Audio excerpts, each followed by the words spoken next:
How is everyone? Hope you are still keeping to non-pharmaceutical rule of using your mask, of washing your hands at least 2 seconds, of using a sanitizer in case there is no water.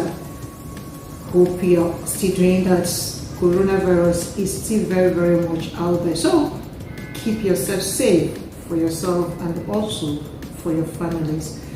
Alright, thank you so very much for all the feedback we've been getting, and then for all questions that have been asked. If you have not responded to your question, please just relax. We will respond to you. And then all the feedbacks, all the comments, thank you very much. Thank you so very much. We can't do this without you. And if you have not been encouraging us, there is nothing we can do. Alright, so what are we going to be talking about today? We'll be looking at interviews.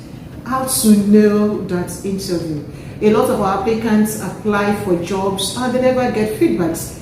A lot of them don't even know why they were never called up, either through phone, through mails, or through text messages.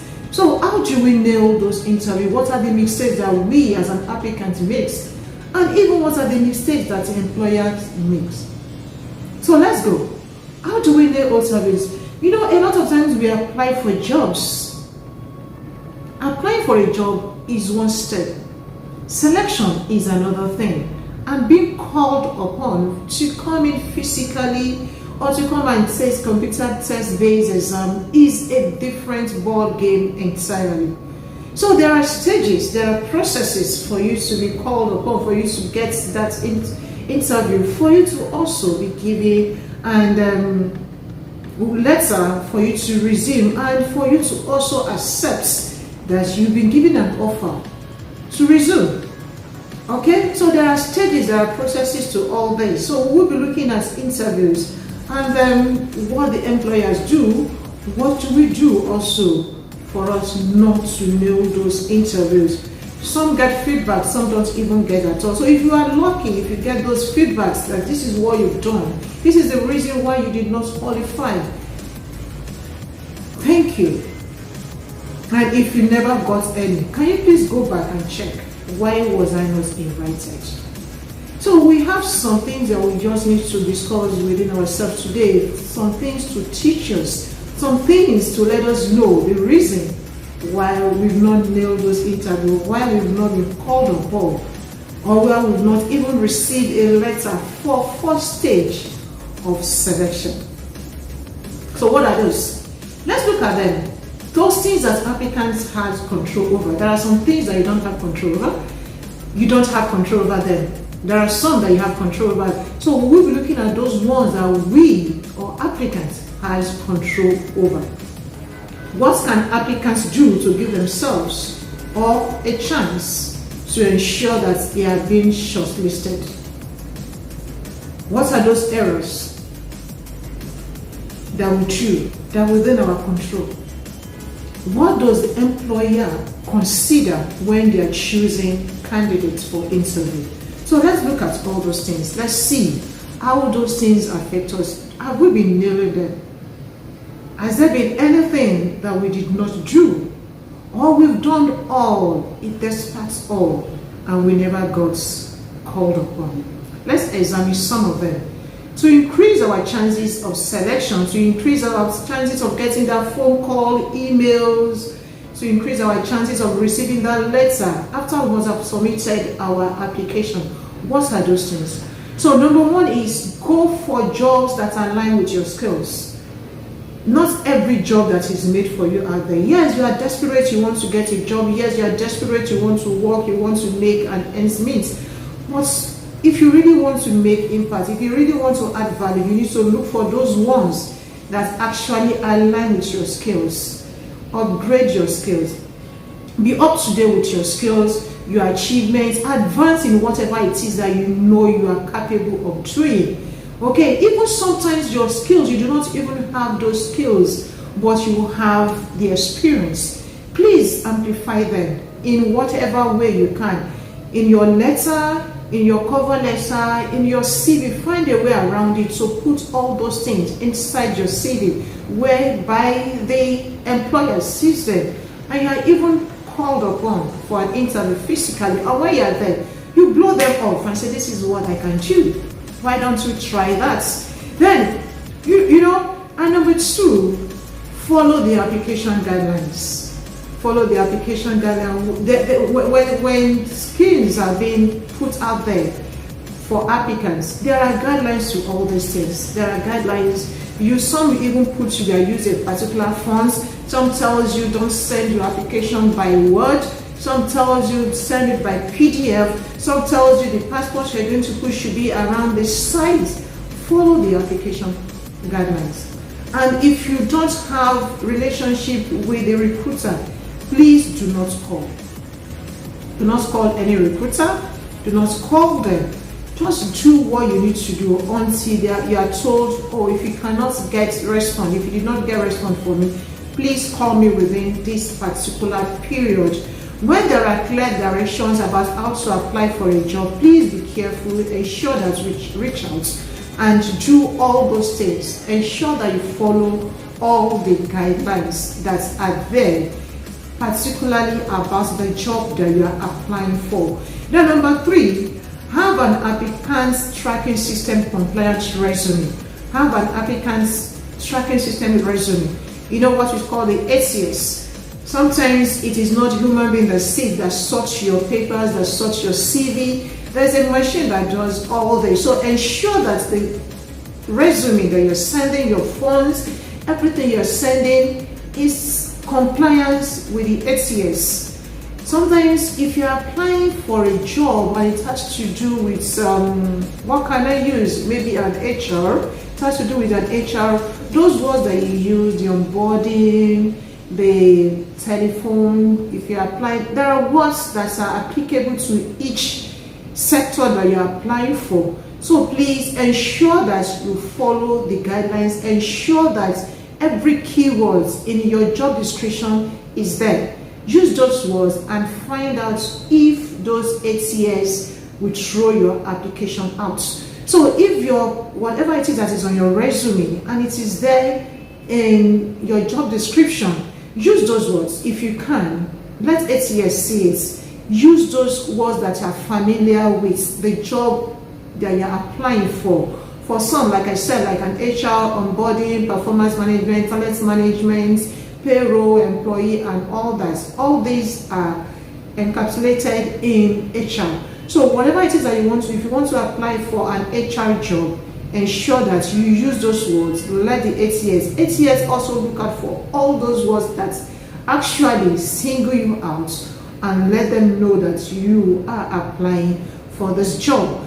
And then number 4, review your CV for errors. Before submitting your CV, please look at your CV. Ensure that your CVs are free of errors. We know we can't be perfect, but at least, even they're going to see errors, maybe it should be minimal. It should be minimal, not that even front page alone is filled of errors. Ensure that your CV is free of errors, spelling, grammatical error. Ensure that you have communication compliance and all that. All those things that can make you to stand out. Then number 5, sell yourself on your resume, your skills. Your skills, especially your cover letter, things that you cannot put on your CV, especially your skill, things that you put them on your cover letter. Sometimes the applicant says they don't read them. Oh, I want to disagree. They do. So please sell yourself. It is a venue to sell yourself. You might not have a second chance where you will see physically with the employer. So every first impression is very, very important. Ensure that you sell yourself properly. Amplify all the skills that you have in your resume or in your cover letter. Get that recruiter's attention. Get the recruiter's attention. Put your summary, what it is that you can do, what it is that you've done, what it is that you know that will make you different from everyone that is applying for that job. And number 6, follow the application etiquette or rules. Follow the application's rules or their etiquette. Please avoid rules, avoid some things in your emails or in your resume. When you're sending your resume, ensure that you have your emails, ensure that you have your phone number, And when you have your phone number there, that is not the time that when somebody calls you, you don't know the recruiter. So the recruiter can call you, and please mind your language when any recruiter call you. You know, a lot of people tells me that I don't pick calls that I've not saved on my phone. You don't know the recruiter.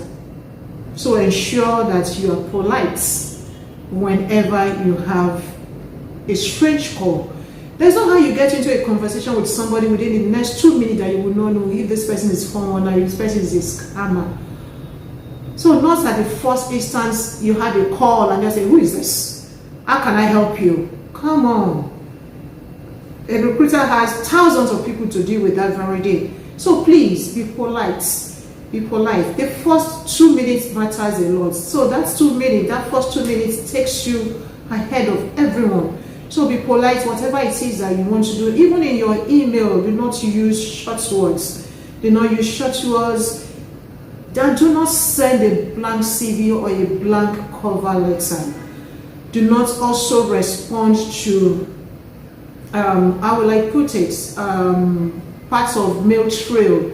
You're receiving this mail, and because we see that a lot, you're receiving this mail and it's a mail trail and you just respond to it. So even the recruiter might not even have a chance, might not even have the opportunity or be patient enough to look at all those things that you just sent to them. So ensure that whatever it is that you are sending it as a new email, and you put in your subject matter carries the subjects, the application that you are applying for.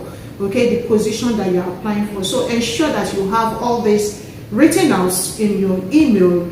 And if you're going to be writing, since you don't know if it's a sir, if it's a man, you can say dear sir or man. It takes nothing for it. It's better to be on the question side or whatever it is than your emails, your CV or whatever have a lot of errors. Follow the interview etiquette. When you are being called for interview, ensure that you go there dressed properly. If you are called as a contractor or someone that's going to be working on the field, then you have what it is. You know how to dress to such occasion. If you are called as someone that is going to be working as a teller, you know how to dress for that. In our environment in Nigeria where we are, sometimes we say it is better to dress down. Even in dressing down, there's a way you will dress down and you dress clean, head to toe. So follow the interview etiquette, dress properly for interview sessions. If you are applying for anything, dress according to the position that you are applying for. That will also count, because if you just dress anyhow and come into an interview, you know, it's already giving you out and like, who is this person that is coming here? You know, so dress properly, mind your language, mind the kind of language that you speak in front of your interviewer. Ensure even before you know, sometimes you come in and then we have the behavioral interview. There is how long you can take stress interview. People might not know all this, because before you are called upon, you have where you sit, and where you sit down there is part of your interview. Some don't know. It's part of your interview. And the way you rate, the way you talk to people is also part of your interview. Okay? So all this matters a lot. So don't just go there and say, I'm just here to see the MD, I'm just here to come for interview. So every other thing does not count. Right from when you come into the gate, from the gates, they begin to watch you. They begin to see you. So dress properly. Etiquette matters a lot. So mind the non-verbal language and research so much about the company you are applying for. Show interest in the company you want to work. Show interest. Let your conversation also be according to what it is that you are applying for. And then show yourself underground that you are there in front of the interviewer.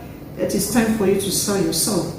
You are not discussing where you are coming from. You are not discussing, oh, the company I worked for, this is what. You are discussing yourself. You are selling yourself. So show yourself up. Blow your own trumpets and do yourself proud. Even when you do not get that feedback, you will be rest assured that I tried my best. I showed myself. I gave myself the best than not doing anything at all. Okay, all right, so those are the things that we look at in the how to know your interviews. So let's quickly look at, there are some things that the employer should do that are wrong. What are those things the employer do that are wrong? You know, you've applied for a job, you've done everything that you think you should do, and here you are. You think it is your fault? No, but it is the organization's fault. It is the employer's fault. Number one, things change, you know. Things change a lot. COVID-19. Probably you were part of people that were given an appointment letter before COVID-19 and you were told to resume, and COVID-19 came and you are told not to resume again. And you are wondering, what kind of thing is this? You know? So, let me tell you, if you look critically, it might not be your fault. It's just that the employer have looked around, COVID-19 just came and we didn't make a lot of profit the previous year. Can we just sit down, let's look at, and is this job, is this seat, is this thing actually, do we need it or can we do it offline? Can one person combine these jobs together with whatever it is that they are doing? So probably that is the reason why they said this job is no longer needed, and then your resumption will now be saying, oh, we don't need you any longer. Some get back to you, some just withdraw it, some actually explain to you the reason why they are doing that. So, having done all that, why did they change their mind? It affects the decision, whatever it is that they're going to do. You know, business, where we are, we say we are in the VUCA world. VUCA world as in volatile, uncertain, complex, and ambiguous environments. That is the world we are working in. That is the world we are in. That is the world we are in. So a lot of things happen that actually beyond your control. When COVID-19 came, COVID-19 was beyond everybody's control. We didn't even know what to do with it. You know, everybody started finding their feet after 3 weeks. This is how we're going to continue. And I know a lot of companies, a lot of organizations are also still finding their feet, trying to find their feet, trying to find where they belong, trying to see, can they occupy that big office they've been occupying for how many years, or can they continue to work virtually?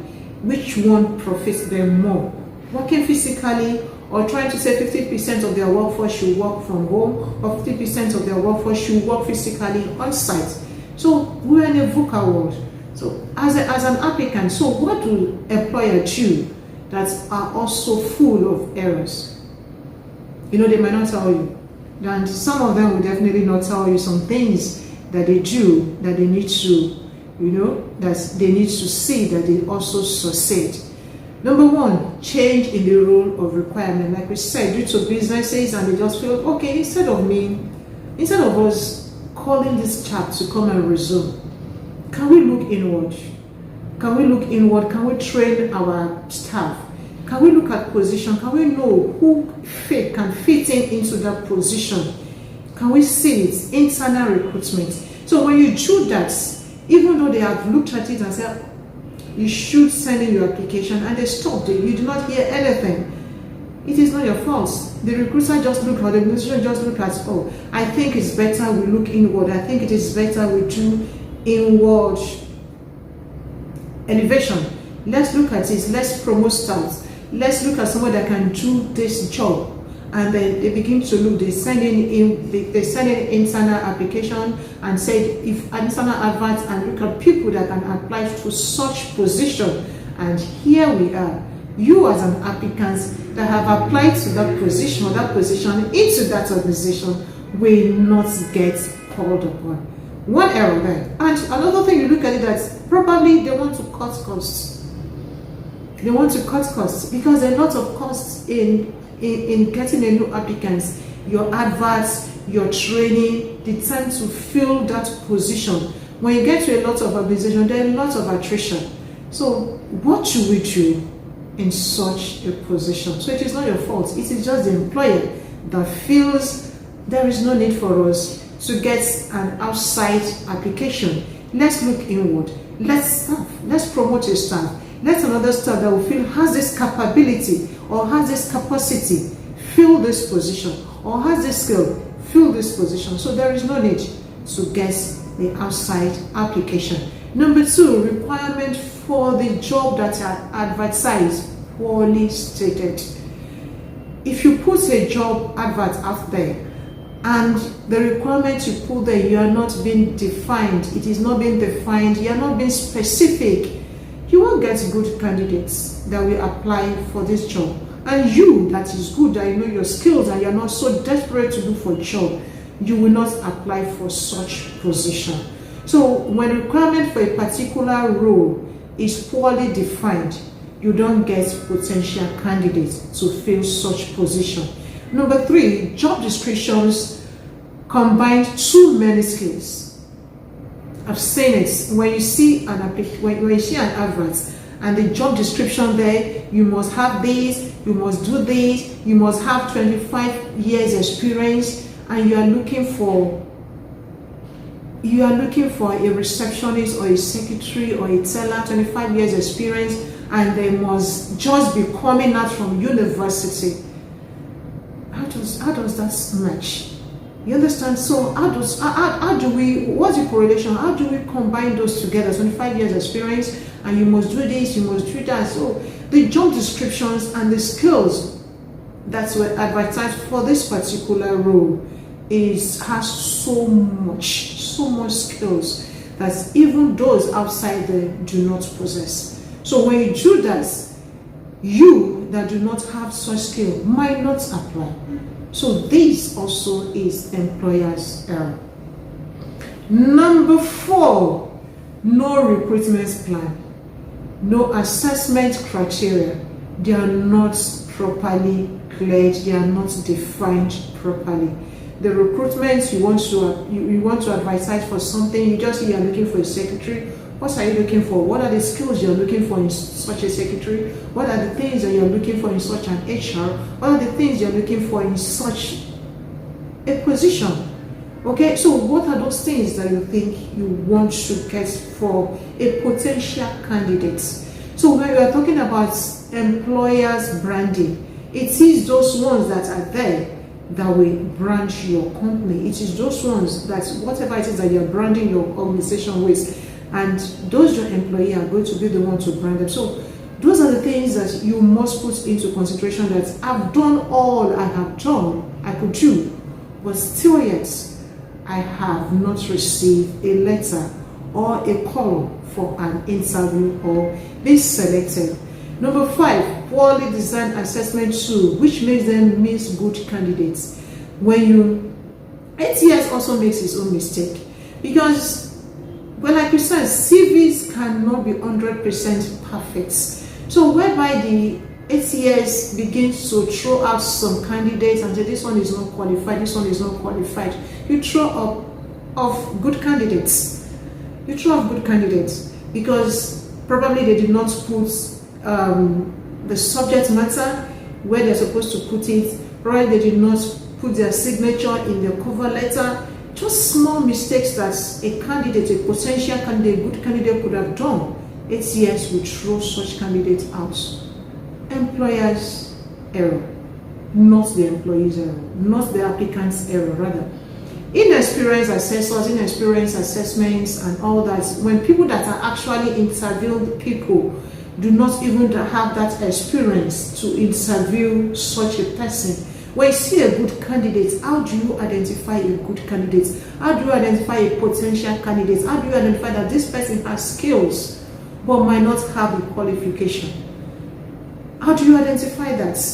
But when you look at just the CVs alone, and you say, we are looking for somebody that has Power BI, we're looking for somebody that has a critical assessment, we're looking for someone that has a critical thinking, we're looking for someone that has communication skills, with so much skills. And this candidate just has 5, but has potential. But because the person does not have certificates, you just throw this person out. And you bring in somebody that has certificates and does not have the skill. And when the person comes, you keep training and training and training, even putting on PIP, the assessment, the performance assessment, the performance appraiser is reading 0. And you decide to put the person on PIP. And at the end of the day, something is not even going on well, you decide to terminate business appointments, you start all over again in looking at those things that you threw out before. Employer's error. Assessments is very, very important. So sometimes we look at it is not about the certificate. Sometimes what the candidate can do, what the candidate can offer goes a long way. Then you can then say, okay, we're going to employ you on this, but based on this, when you start this, can you do this? Does it actually matter? But in this part of the world where we are, certificates matters. That is why we get into trouble so much, because we are so much enrolled with certificates, not about the capacity, not about the skills, not about what this person can bring to the table, not about what the value, but what that is what's supposed to be the value that this person can add to the organization. Stereotyping candidates based on gender, based on ethnicity, based on age. In the advanced world, it is not so. But some developing world, it is. You must be, okay, we are looking for a female, we don't want a male for this position. We are looking for somebody that is between 25 and 30. We are looking for somebody that is between particular region. Yeah, sometimes it comes across that, sometimes it's like that, but not all the time. When you see a candidate that can perform this job well, please employ such candidates. So when a recruiter sends out this, if you know that you are not between 25 and 30, definitely you will not apply. If you know you are not from a particular ethnicity, definitely you will not apply. And if you know you are not a particular gender, definitely you will not apply. So it is no longer now your fault, it is a fault of the employer. That is employer's error. So yours, you are fit to work. You have the skills, you have the capacity, you have the capability, you have everything. You are knowledgeable about this job. You are knowledgeable about the organization itself because you've done your research. But these errors will not allow you to apply because of what they have said. Sentimental hiring. It is my brother. It is my sister. I must hire. Buyers hiring. This person is qualified. But because this person comes from my village, because this person comes from my sister, because this person comes, we've gone along with my uncle, blah, blah, blah, blah, blah, and you feel the right candidate is not going to be employed, the right candidate is not going to go to the next stage of the interview. So you take this person. It is the employer's error. Like we said, unsophisticated ATS, it's also part of the error that we face. ATS showing out good candidates because of errors. Hiring less skilled candidates to save costs. You know this candidate has come to you, you know that there's a particular stage you get to and the recruiter asks you, like, how much are you talking about? How much do you think we can pay you? And the person's names, his or price, are like, wow. Even me as an HR, I don't collect that. I'm so. Even me as an HR, I don't collect that does not mean the other person, you don't want to collect. You don't mean the other person cannot collect. You understand? So I decide to go to somebody that does not even have the skill at all because of want to cut costs. And you cut costs. You employ the person. You say you are cutting costs. It's giving you more damage, costing you more damage than if you have even employed the one that has given you a higher cost. You understand? So it is not your fault. As a candidate, it is now the employer's fault because you name your price and they decide not to employ you. So you go. What do? You know, wanting a perfect candidate, we are busy looking for that perfect candidate to employ. We are busy looking for that perfect candidate to look at. We are busy looking at that perfect candidate that is the person that we want. The CV must be top notch. This person must dress like this. This person must go from head to toe. This person must be clean. That's the person you are looking for. And you have this candidate that walks in. It's not, even though he's not playing, the CV is not that 100% perfect, but has the skill, and you are not being employed. What do you do in such a case? Employer's error, not your own fault. Setting low budgets for employer, setting low budget for a candidate, and this is for this role. that is due to take. You set a low budget for RA, for adverts, for training, for the cost of the person, the salary the person is going to take. Certain low budgets will also affect it. So when you look at it, that's my budget for a particular, for me to take this role, I must be earning also so amounts. And you get to the candidate, you get to the interview dates, and they ask you, you say you can't take this. Instead of the employer to increase their budgets, they say no, this is where we're going to stay, and you don't blame them too. The economic, the situation the organization is in. You understand? So what do? It is no longer your fault. It is the employer's fault. So with all this, I hope you've learned one thing. I hope you've seen that sometimes when you apply for a job, it is not your fault. Sometimes it is the employer's fault. Sometimes it is your own fault because your CV is not speaking the language the employers wants. Your CV does not have what it takes. Sometimes your CV, the way you package yourself, the way you come to the interview, matters a lot. There's so many interviews. Sometimes it's not skills. Sometimes, like I said, behavioral. Sometimes your strengths interview. Sometimes how you can take stress. Sometimes it depends on what you're going for. It depends on what you're going for. If you're going for a customer service interview and they begin to test your behavior, they begin to do a behavioral interview for you, and you be asking why they interview somebody who can just say something to you that will annoy you. Why are you sitting down there? What's wrong with you? And you know, why is this person talking to me like that? They want to test your behavior. You want to test your behavior, and then your expression has changed immediately. You are reading your behavior, you are reading your countenance, so you've lost out. So all these things matters a lot. It's not all about CV. Your emotional intelligence matters a lot. Your social intelligence, your social questions, your emotional questions, everything, your interpersonal questions, everything matters a lot. Your IQ, everything. Anytime you are going for an interview, just be prepared. That I must have interpersonal skill. My emotions must not betray me. In as whatever it is that they treat to me on that day that I go for this interview, my emotions must not betray me. So these are part of things that we do in our daily lives, and we send those applications and we don't get feedback. I hope I have been able to help you, because we are trying to find that purpose, we are trying to find that fulfillment.